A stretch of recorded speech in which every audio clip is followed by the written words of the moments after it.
And we are live. It is Monday, 1 p.m. Pacific time. We do this every week. So if you are watching this on the replay, maybe you can subscribe and hit the little notification bell for all so you get notification when I do this if you missed it this time. Hello to everybody who's already over there talking in the chat like crazy. It's so awesome to have this community that comes together every week, not just on my channel, but on other channels, and even some of my moderators have their own channels. I love this community. And one of the reasons I love this community is because we can talk about stuff like we're going to talk about today. And I think a lot of you are going to relate. Oh, I need to say one more thing, because we're trying something new and groovy. This is also streaming live over in my Facebook group, which is called Niche to Profit on eBay, Etsy, and more. So if you are commenting from the Facebook group, my software lets me see all the comments in one place in this live chat we got going here, but I won't see your name unless you have gone to that little link that I provided and let StreamYard know it's okay to show your name to me. Otherwise, you're just anonymous. And I kind of like to know who's making the comments. All right, that being said, we got a heavy topic today. Because this came up with something that happened over in the group. And this is not the first time. So I don't want to just say that it's because of that. This is a recurring theme, especially over the last, I'm going to say about 6 months. I've seen this on the increase, is a lot of emotion getting put to handle your eBay business. And I just want to double check. I'm like kind of far away from my microphone. Which microphone is this thing working? Because I want to make sure.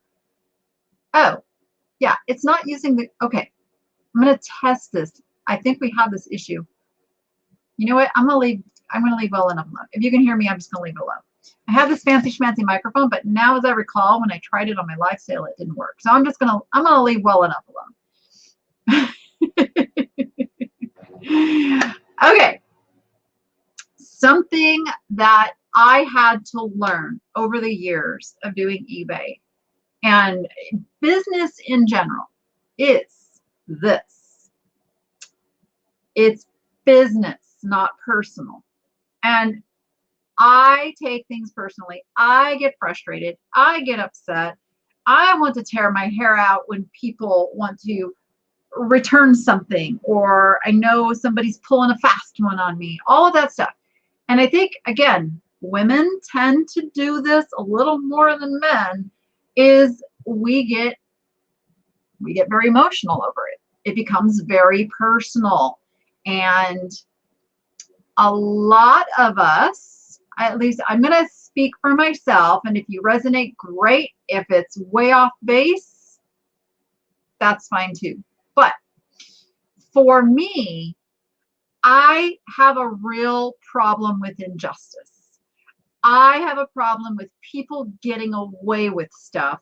And that is based on my history. That's based on what I've gone through in my life and having been victimized early in my life. And at that point, not having a voice, and now being an adult and realizing I have a voice. So I tend to be a little bit outspoken, and I go after justice. But what I found is, now sometimes I'm not, this doesn't apply, nothing I say applies to every and all situation. There are always going to be exceptions to any rule. So with that being said, if you have like the standard customer wants to return something, you sent it in a certain condition, they're saying it's not in that condition, that's one of those things, that's one of those battles where you are better off just, okay, this is just part of this business, take it back, and then resell it, because we can't win all of those battles. Now, if it's a case where somebody sent you back a pile of bricks instead of the item that you sold them, that's a different story. On that, I'll file a police report. And if you file a police report on a mail fraud issue, eBay is much more likely to come stand behind you on that, okay? So, and those are few and far between. Here's what you have to remember. Social media tends to have people sharing the bad stuff, the problems. Like, nobody's out there sharing every single good transaction that they have, okay? Just keep that in mind. You are going to see all the negatives out there because that's what people talk about. That's kind of how we're wired. We have to make super active choices to post something positive, post something that's just uplifting and all of that. And I will tell you, having a YouTube channel now for over a year and doing daily videos, like, I see analytics about what people click on and what they don't. And y'all like drama. Y'all like bad stuff to happen. I'm just saying. If I were to title my video, if I put up the exact same video and one of them I gave the title of I got slapped at Goodwill and showed pain on my face. I have one of those out there. Or I posted that exact same video with I had a happy day at Goodwill. I can tell you right now that I had a happy day at Goodwill. It wouldn't have gotten a quarter of the views of the one where I got slapped at Goodwill. That's why I gotta use those dramatic thumbnails. So those of you that are subscribed and you watch, I mean, you know what to expect from my videos now. But to bring in new viewers, actually, it's not even to bring in new viewers. It is just to bring my channel to people who may not know about me. That's what YouTube requires. It is what it is.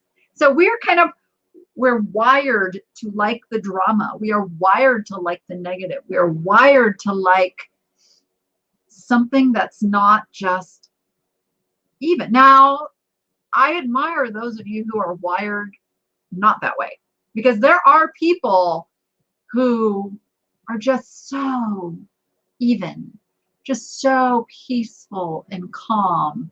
And I gotta tell you, I'm working on that, but it's a work in progress. Because I think growing up in a life of chaos has made me comfortable with chaos, and I know how to deal with chaos.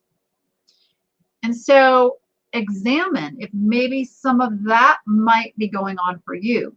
When things are smooth and calm and just peaceful, it's almost like we don't know how to deal with that. Like, should be doing something's coming. I should be doing something. Why? You know? Anybody over there relate over in my chat? I'm gonna peek at my chat for a minute. Peeking. No, I really did get slapped. That I don't ever do clickbait with something that did not happen. I will never ever do that. I don't believe in that. But when something happens and I can lead with it, that's gonna get me more views than just happy videos. Although it's really interesting because I just posted yesterday. She dumped me at the antique mall. That one's getting really low views, and I got to figure out why. I'm going to change up that thumbnail, maybe change the title and test and see what's going on there.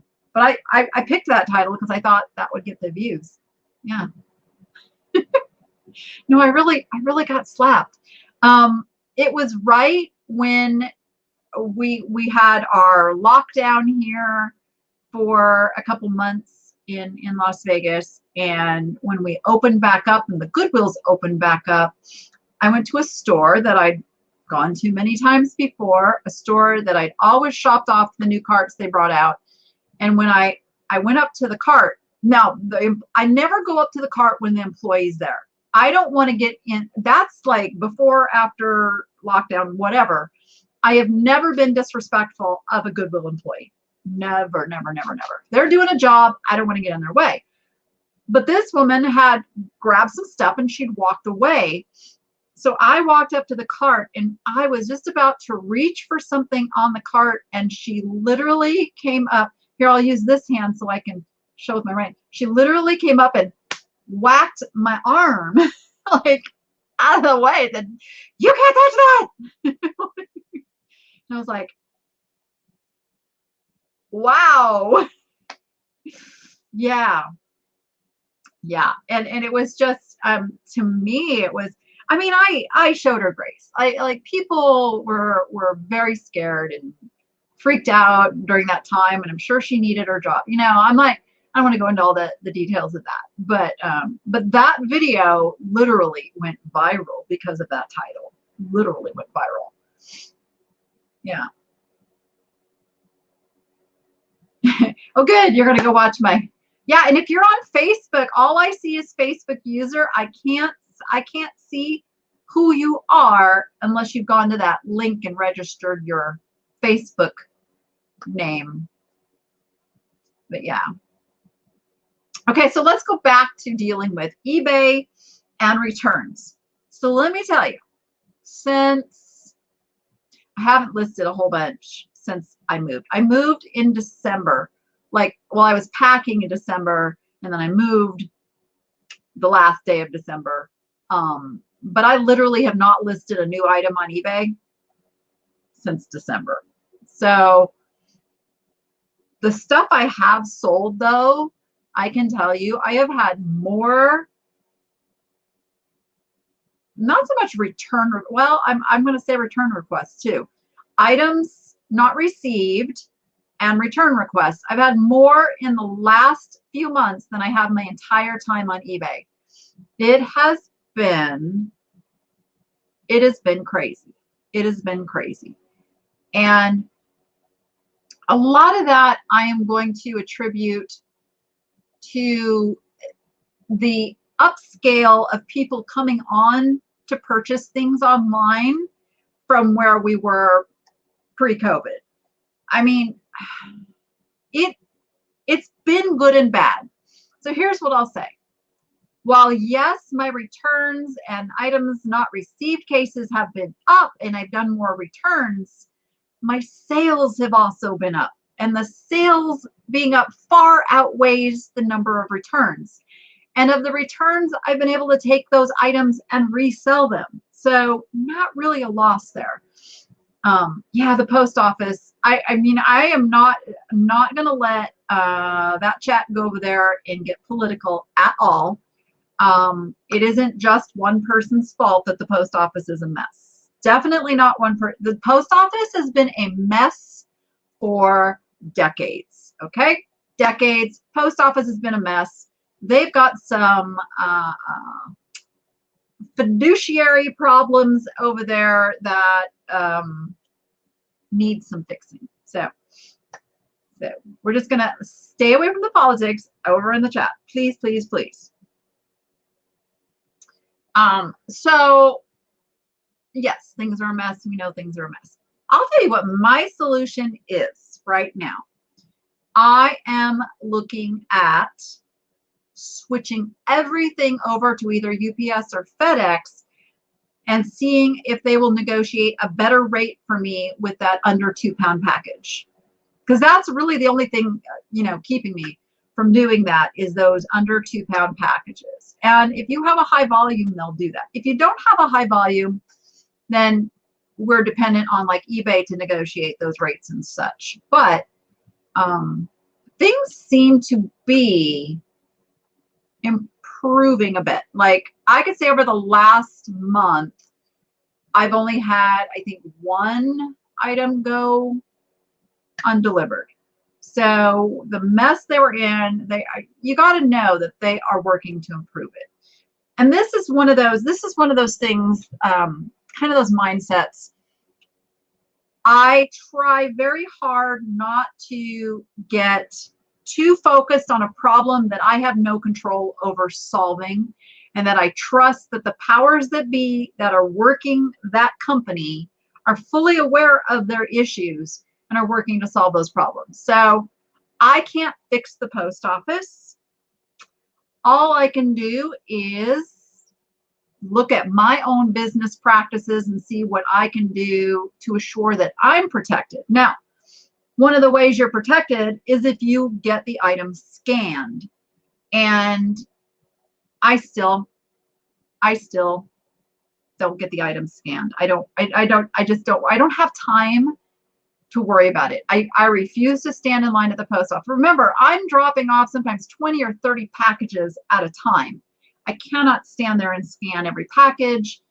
And you have to look at your numbers. You have to look at the data. And if the cost of doing something outweighs the benefit, you have to decide, well, this doesn't really serve me, and it's better for me to just give the refund at this point. Because remember this too, super important. When you are giving a refund on an item, you are not out all of that money, okay? You are out what you paid for the item. And if you are doing this business wisely, you're not paying that much, right?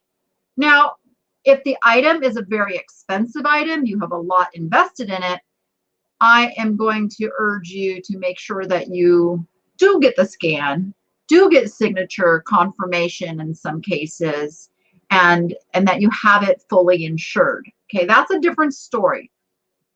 I'm talking about the bread and butter stuff, the $10 to $50 items that we sell on a daily basis that hopefully you're only spending $1 to $10 on. So you're really only out that $1 to $10, okay? So that's the perspective.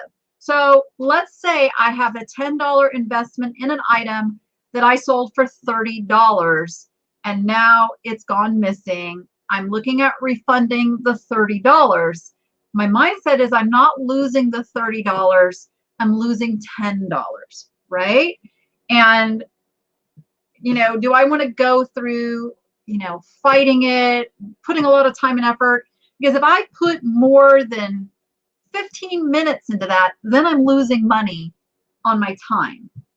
So that's all just kind of things you have to think about in this business and structure yourself so that it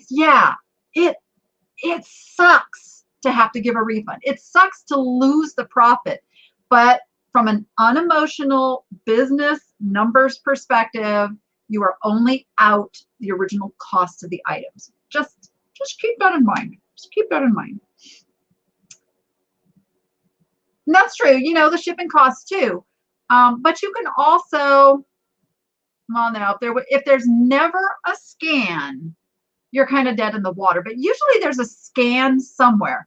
If there is a scan on the item at any point in the process, you can file for the insurance. If you shipped it priority mail, that covers at least $50 of insurance, up to $100 if you're a top-rated seller or you use pirate ship. So you can file an insurance claim for that item going missing, and a lot of times, surprise, surprise, the item gets found when you do that too. Yeah. So something that part that grips you with the like, this sucks, I'm mad, that is emotion. And if you peel that emotion off, what you're left with is the business problem. And then you take the business problem and you come up with a business solution and you move on to more sales. That's how you conquer that bad feeling. Move on and sell more stuff and overcome that one negative with a gazillion positives. And just keep it going. Just keep it going. Actually, I'm not having a problem. I just got 3 checks for insurance claims. So you absolutely can get paid on those insurance claims. And if you're worried about the USPS insurance, use pirateship.com, and they use a third-party insurance company that you can use as well. Yeah. Yes. Do not let your fears control you. Okay, now the trash truck is going to come by, and now the dog is going to bark. Peanut. She knows she's not supposed to. She looks at me like, I'm sorry, I can't help myself.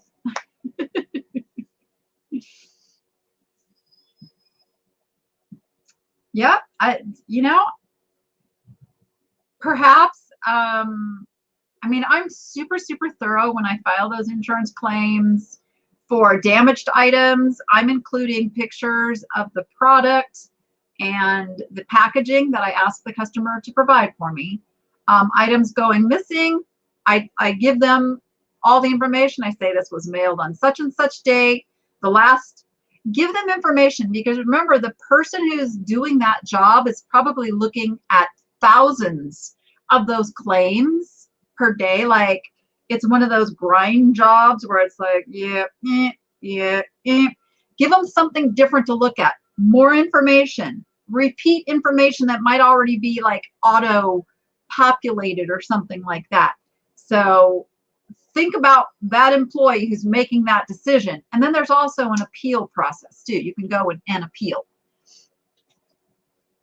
Yeah, Emily, they're going to do that. They don't know what's in your package. She says they tossed the box of plates right in front of you. You need to have that box of plates prepared to drop from, what is it, 2-story building? Like, I mean, when I did my shipping videos, I did a few videos where I actually videoed when I would finish something, I'd toss it across the floor.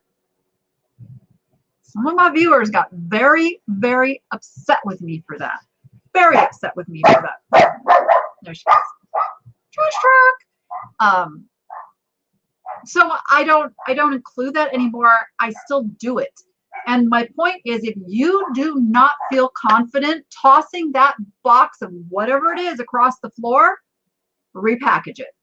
Because I'm going to tell you, that is the honest truth about what your packages go through at the post office. It is not the end postman who is doing the damage.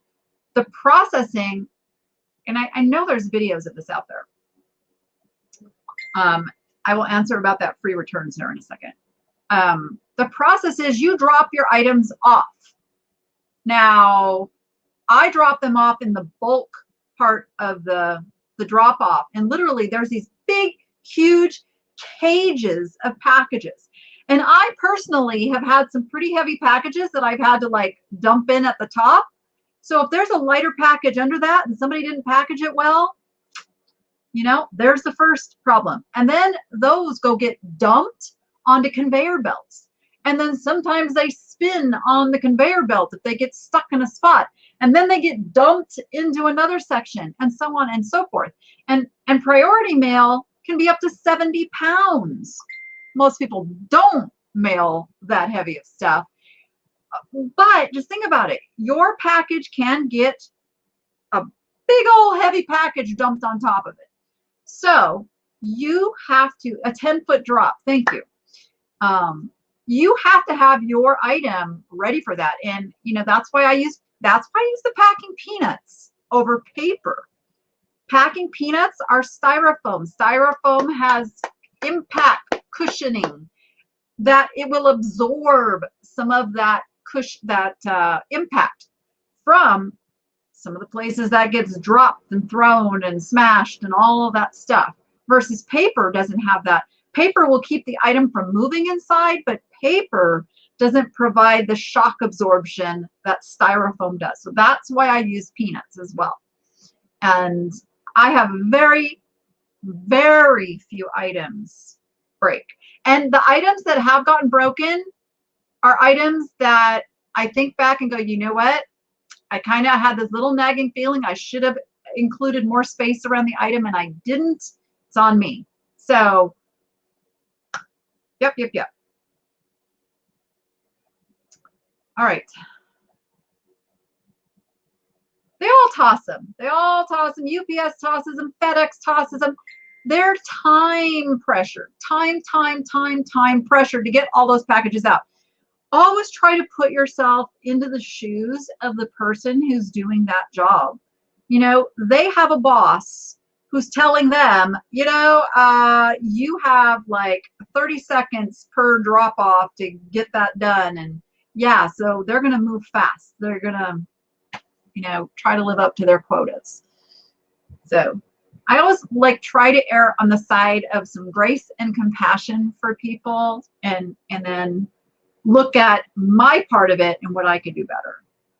So, okay, so let's talk about eBay and their seller protections. Now, I just want you to know, I am very, very vocal with the eBay executives that I have contact with on this issue. I have had some pretty intense discussions with Jordan Sweetnam, who's the VP over for eBay sellers, and we've talked and talked. Now, they are making some improvements, trying to go, I mean, this is, somebody keeps messaging me, I don't know what it is. Again, put yourself in the shoes of the corporation, the people that are making the policy. Okay, you've got eBay Corporation, whose job is to be profitable. Their job is to keep buyers coming back to the site, as well as keep sellers happy. It's also to keep their stockholders happy, and what keeps their stockholders happy is making more money and not paying out. So they keep trying to come up with ways to make sellers happy, but keep buyers happy, that whole thing. And I'll share my screen. Let me do this. Oh, I think I need to make this a little bigger for you guys. So here's what your seller protections are. It's not great, you guys. I mean, eBay doesn't want abusive buyers, so they want you to report the bad buyers. Report them, you guys. You've got to report them. They will take action on a buyer, and their big thing is they're going to remove negative and neutral feedback and defects. Blah, blah, blah. That to me, I know, is not what we want. We want our money. We want our money. But at least we have that. And again, if you come down to the top rated seller protection, you do have the ability to not refund the entire amount, but you have to be careful, because if you can deduct up to 50%, but if the buyer rejects that, then a partial refund amount will no longer be. And I've never had one rejected that way. I've never run into this issue. I've never actually taken the 50% off. What I don't do is refund the original shipping many times. I think like one time I did deduct another like 10%, kind of a quote unquote restocking fee. But I mean, they are trying, but this is a tough position. I'm trying to see if they have that for, yeah. So it's, if an item is returned after it was used or damaged by the buyer, if you offer free returns, and we're going to talk about that in a second, or if you are not below, that's really worded poorly, you can deduct up to 50%. So I do not offer free returns. I refuse to offer free returns. I don't want, I do returns. I have a 60-day return policy, but I'm not going to advertise, hey, try it. There are some things where free returns make sense, but this is something myself and a few other people are battling with eBay on. And Jordan actually said, you're right, it doesn't make sense for all categories. This is something we need to look at. Now, I was told that things were going to change early this year, and we did not see that in the spring update. Not sure what happened to that.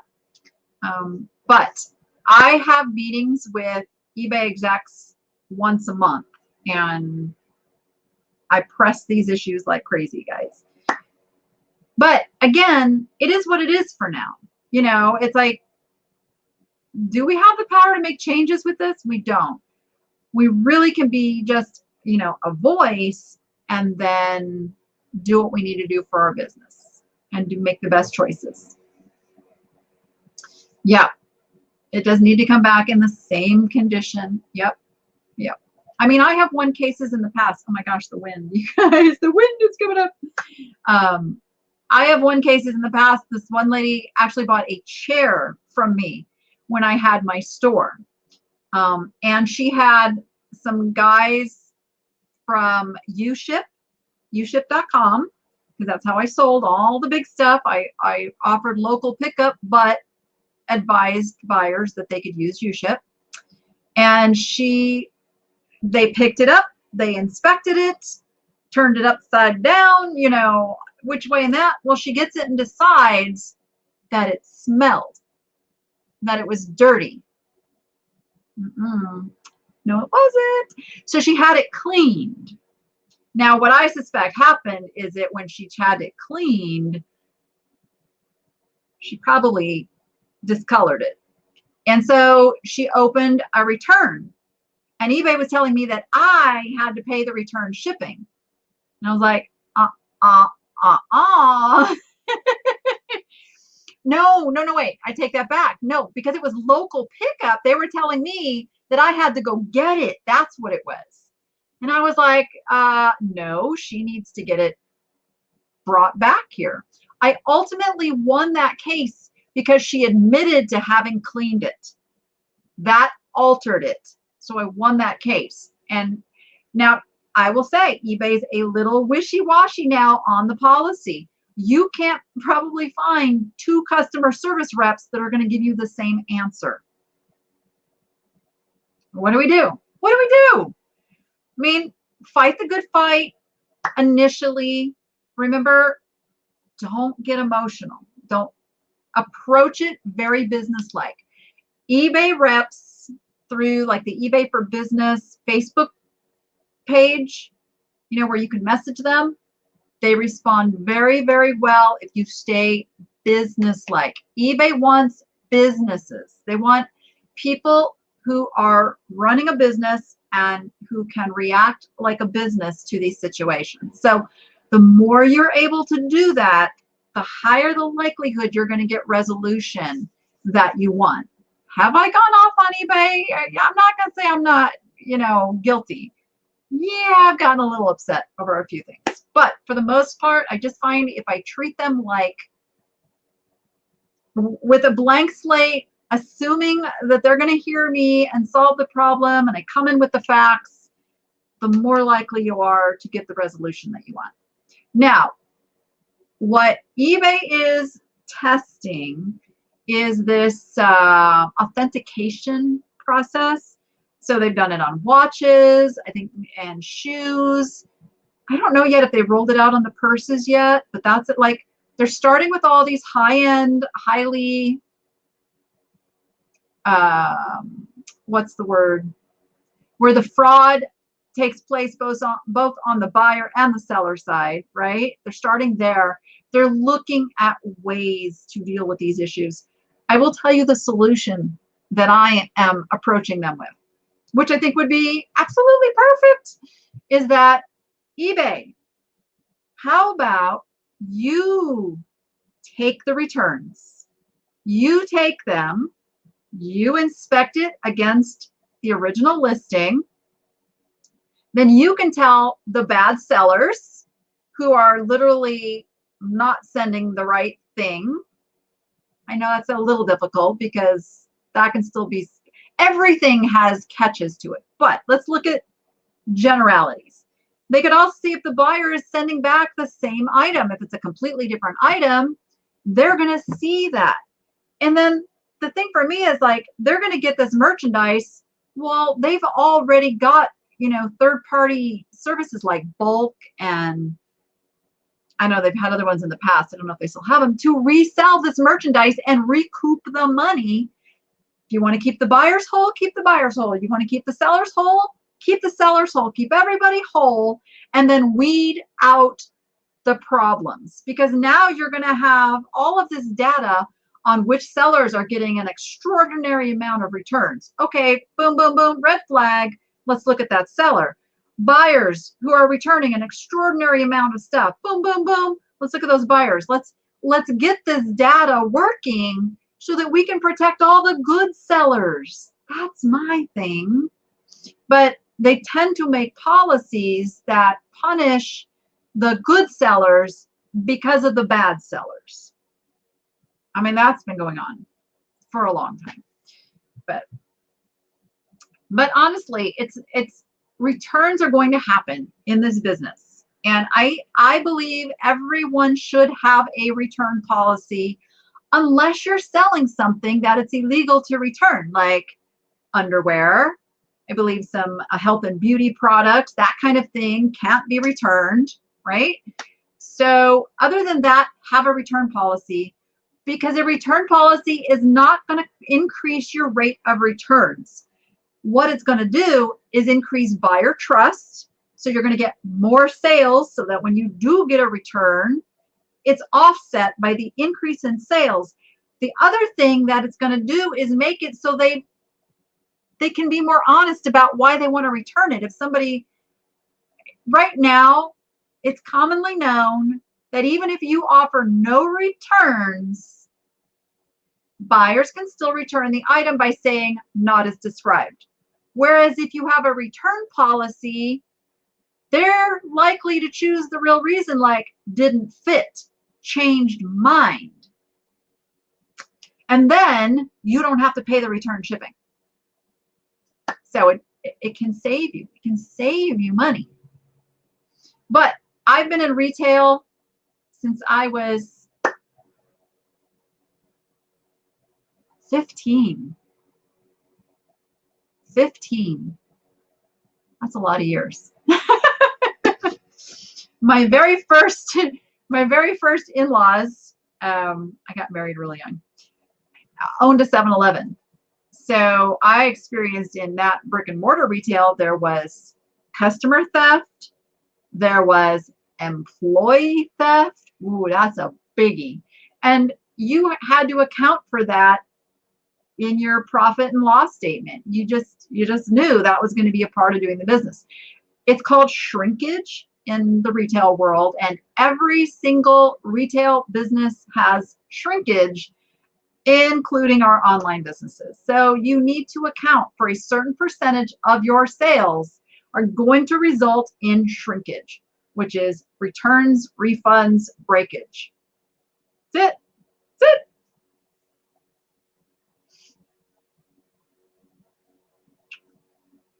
You've been in retail since you were 8. Family clothing resale store. Yeah. So clothing too. This goes to what you're selling.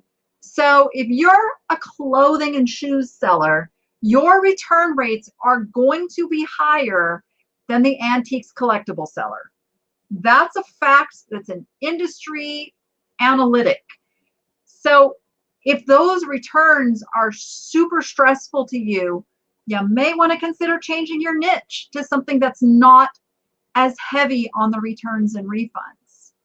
So that's an option too, because just know going into it, clothing gets returned. No matter how well you describe it, no matter how well you put the measurements and all that, that's not how people buy.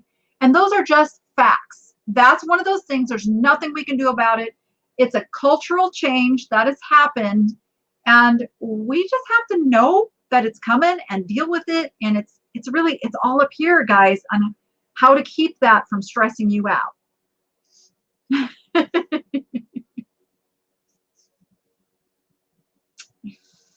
Returns are fine. You offer returns, but getting back damaged goods, it is frustrating. It's absolutely. I'm not saying it's not frustrating. Not at all. But it is just, it's part of this thing we're in. And you got to know your numbers. You got to look at your numbers and go, you know, how big of a hit am I taking in the returns department? And just take a look and then make your decisions out of the data. Don't make your decisions out of that feeling of angst that we get. Make your decisions out of the data. And again, I'm not telling anyone don't be angry or frustrated. I'm just letting you know that let yourself feel it. In fact, this is what a business coach told me. This is what he told me.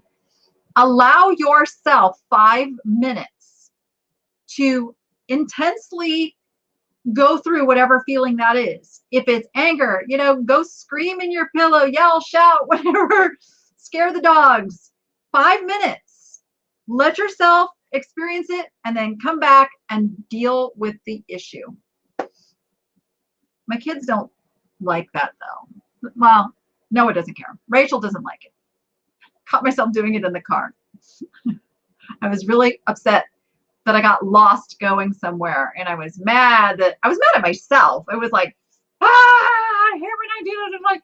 And I'm looking at her little eyes in the back seat, and I'm like, you don't like when I do that, do you? And she goes, so I'm like, I had to catch myself. Elaine says, negative feedback on an issue beyond your control, 100% feedback for 8 years. Buyer left feedback that the item had crooked writing. It was a mass-produced Kate Spade mug. eBay did not follow their own policy. Okay, let's talk about that. Let's talk about that, Elaine. So, is there anything you can do about that negative feedback?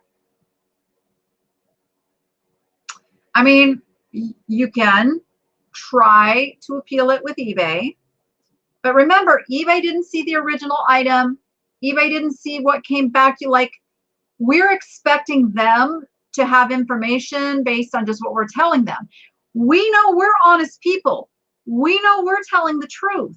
But they have literally hundreds of thousands of sellers, many of which don't tell the truth, right? So there are people that abuse the system. So they have to take a very neutral stance and do the best they can with the information that they have. But a negative feedback is not going to hurt you. Again, we take it personally. We get our feelings hurt. We get upset because it feels like they're calling us a liar. It feels like they're calling us a bad seller. When in fact, it's just somebody's opinion, maybe somebody who is trying to pull a fast one. Respond to it. Now, when you respond to your negative feedbacks, do not respond writing to that person who left the feedback. Write your response for all the people reading it. Write your response in a very professional, non-emotional, fact-based way. And then people will see that you're a professional and they'll go, oh yeah, that person probably was way out of line. So don't let one bad feedback mess you up. They're going to happen. Bad feedbacks are going to happen. They do tend to come in waves, don't they? They do tend to come in waves. Yeah, I get mad at myself a lot. I'm probably harder on myself than anything. Yeah. That's true too. Don't respond immediately. Give yourself and that's emotion. If you feel yourself boom, needing to dive right into dealing with something, that's probably emotion and not business. Okay. So that's one of your clues. Yep. Sometimes it's just buyer's perspective. Yep. Always remember that, yeah, you are writing for what other people are going to read because you're not going to change their mind. Come on, guys, there's nasty people out there. There's rude, dishonest, nasty people in this world. That's a fact. We can't change that. We can only change how we react to it and how others then perceive us and how we react to it. So if we get rude and nasty back, what's that going to say to people? They're going to go, ooh, they're going to say, oh, maybe that buyer has a point. So you have to be really careful. You have to be really careful with that. Yes, that is true. Jelly Belly Rigatoni. I like that name. It's a bit easier to get eBay to remove negative feedback than it is to get eBay to reverse money taken from your account. Absolutely true. eBay's about the money. Let's just say it. Of course they are. They're a corporation. Their job is to be a profitable corporation. I don't agree with how they manage a lot of things, but I choose to sell on their site. It is their playground. I've said this as long as I have been talking to people about eBay. It's eBay's litter box. Bring your own pooper scooper. Okay. Zena's dreaming. Zena's dreaming again. So you just have to be ready to deal with the stuff that is in their litter box. I know that's a really weird analogy, but it's true. I'm choosing to be there. I'm choosing to play in that venue. And now there's Mercari, there's Etsy, there's Cherish.com, there's what am I forgetting? There's Facebook Marketplace. Like there's competition now. They all have their quirks and their issues and and Poshmark. They all have their stuff, right? So we have a choice. It's all about choices. If eBay is profitable for you, then it would kind of be like cutting off your nose to spite your face to give up on eBay. Like eBay is still my most profitable site by far, hands down. They've got the traffic. So you got to work around it. Got to work around it. Yeah, well, we can't leave negative feedback for buyers anymore because sellers ruined that. Just saying, bad sellers ruined that for good sellers. But you can report buyers. I encourage you guys, if you have an issue with a buyer, please report them. Because if they are truly a bad buyer going around doing this stuff and you report them, enough reports and they get knocked off the system. Just like a seller who gets too many bad things happen, they get knocked off. So.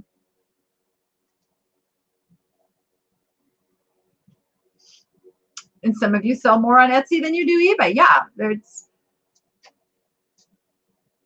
but yeah, just, as I kind of wind this up, you just have to remember that this is business and not personal. I mean, that is it in a nutshell. There's so many things in this life to be upset about. Yeah, I have to wake the dog up. Hold on. Hey, wake up. Wake up. You're going to break things. Okay. She starts kicking with her back feet. And she's very, very close to a little pile of stuff I have on the floor. So that'll keep her awake for the next 10 minutes. You just wish there was a choice competition that matches the size of eBay. They have the monopoly, and without real competition, there's no real motivation to change. So let me just say this about eBay, because I personally know some of the top executives at eBay. I talk to them. I have their numbers on my cell phone. We have good people up in the top ranks. One of the issues is that we didn't have good people for a time, and policies were made, and changing policies within a large corporation is no easy task. I mean, it is like working on the jet engine while it is in flight. And I can tell you, the people that I know are really in tune to what sellers are saying, what sellers are feeling, and they are trying to come up with solutions that work for us and work for them. But ultimately, their loyalty is to their company and to make the decisions that are going to make the company profitable. That being said, eBay is still a fantastic place to sell, guys. Like, even with all the issues, it is a fantastic place to sell. I can assure you. No, I haven't listed for a while, but this, okay, I don't have time to go off on the other rant that I was going to go off on, which is on trying to hire somebody. Like, because people just don't want to work.